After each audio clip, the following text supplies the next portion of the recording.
as well. But we'll cover all of that here in just a little bit in the 4 and the 5 o'clock hour. There have been so many really, really important pieces that have been written and published here since October 7th, and I found another one from William Jacobson, who is a clinical professor of law at Cornell Law School, founder and president of a group called the Legal Insurrection Foundation. And the headline of this piece was "Hatred of Western Civilization Stokes the Campus Anti-Semitism Crisis. Campus Mobs Would Destroy Israel First, Then America." I've made the case here over the last few weeks that this is really, a lot of this is about our way of life. It's about Western civilization. And William, welcome to the show. I think you did an exceptional job of painting the picture in a very appropriate way. How are you this afternoon? Great. Thanks for having me on. I've covered a lot of the atrocities, and we've talked about these professors and the things that they've said this week. But let me kind of skip ahead to the question that you ask here and your answers. And your question is, why did American campuses erupt with expressions of hatred for Israel and Jewish students? What could possibly motivate college students to act in such an inhumane, deplorable way? And we're still seeing this on full display. So you go back a little bit to the 1980s, right? So explain your perspective on this. Sure. Well, I was there when what we now call critical race theory and critical theories and intersectionality and all those racialized ideologies were in their formative stages at Harvard Law School in the early 1980s. And nobody really paid attention to them then. But what they were doing is they were beginning, even back then, to cast the Israeli-Arab dispute in very racial terms, that they would build coalitions of non-white student groups against Israel. Now, it wasn't as strong, it wasn't as big as it is on campuses now, but you can see how over 30, 40 years that became institutionalized in colleges. And now everything in colleges is about race. I know because I teach on a college campus at Cornell. So every dispute is now in terms of white oppressor versus non-white oppressed. And that is how the Israeli-Arab dispute or Israeli-Palestinian dispute is portrayed relentlessly on campuses. And what happens is that Jews end up becoming a proxy for everything that these groups hate about our own society. So if you did one of Kamala Harris's Venn diagrams and you had things that were overlapping, anti-American, anti-capitalist, anti-Israel, there is a huge overlap. I mean, it's not one circle, it's still three, so Kamala can rest at her mind on that, but it's a huge overlap. The anti-American activists are the anti-capitalist activists, are the anti-Israel activists on campuses. But Israel becomes a very useful target because they tap into very deep strains of anti-Semitism in the Black Lives Matter movement and in Black Panther movement, Louis Farrakhan movement. And so that's what happens. They use Israel as a punching bag. And what do you know? Most Jewish students, although you may not know it from looking at the media, the overwhelming majority of Jewish students support Israel. So what you have on campuses is Jewish students being demonized as white oppressors. And now it's playing itself out. Yeah, and, one thing that I've said, look, you're talking to someone here who has tried to expose some of this nonsense and certainly has talked about CRT and intersectionality and all those things for a long time, well before October 7th.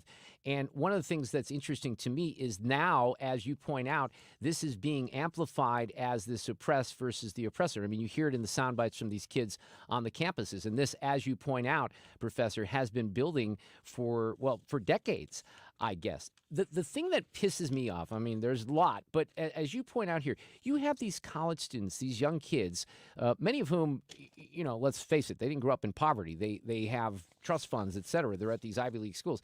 They have no perspective on how fortunate they are to live in this country and the freedoms that they enjoy.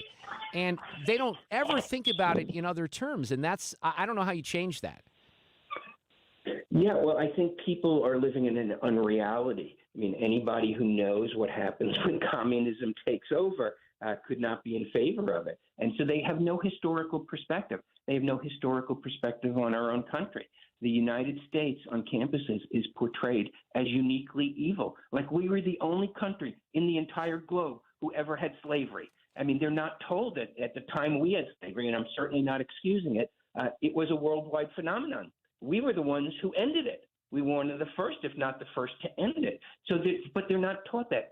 Everything is that the United States is uniquely evil, and they're taught the same things about Israel, that Israel is uniquely evil, because they have a religion that dominates the country. Well, there are 50 plus Muslim majority countries who incorporate Islam into their laws and their privileges.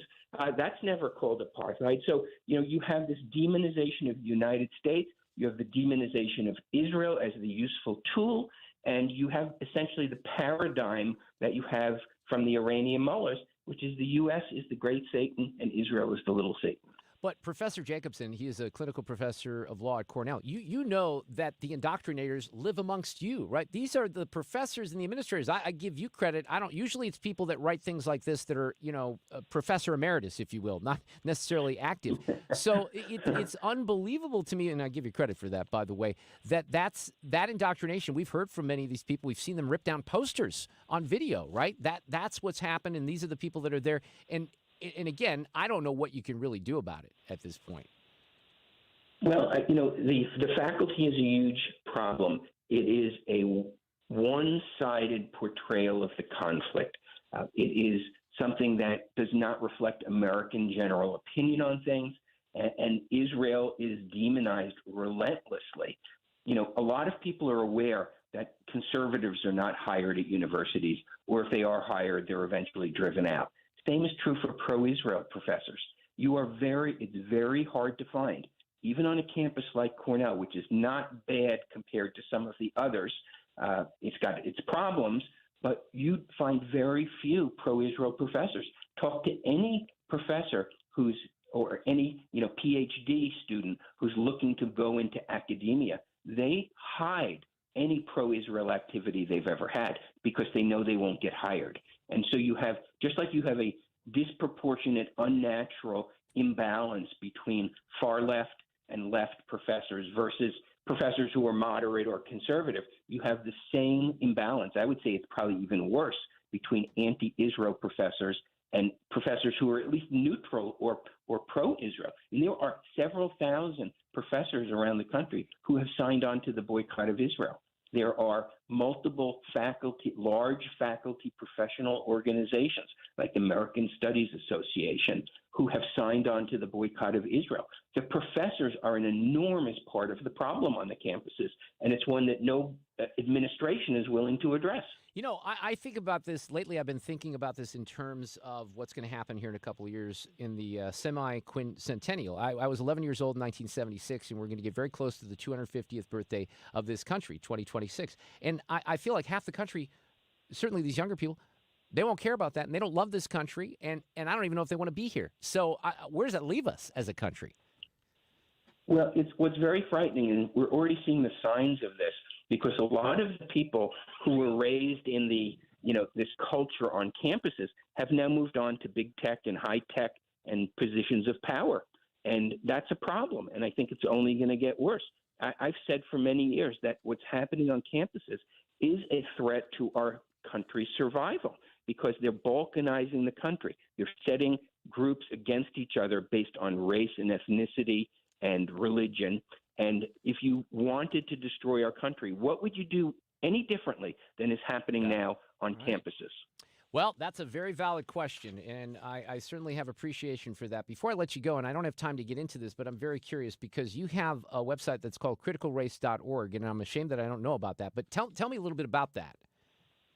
Sure. Criticalrace.org is a website where we have compiled through interactive maps by schools. We now have over 700 colleges and universities and medical schools and business schools in it, how deeply critical race theory or its offshoots like diversity, equity, inclusion, anti-racism, intersectionality have penetrated into higher education. And we have compiled that beyond anybody else. Nobody else has this resource. We've had hundreds of thousands of people use the website, performing millions of actions on it. And so if anybody is interested in what's going on at colleges, we don't have all 2,000 plus colleges, but we've got almost 700 at this point.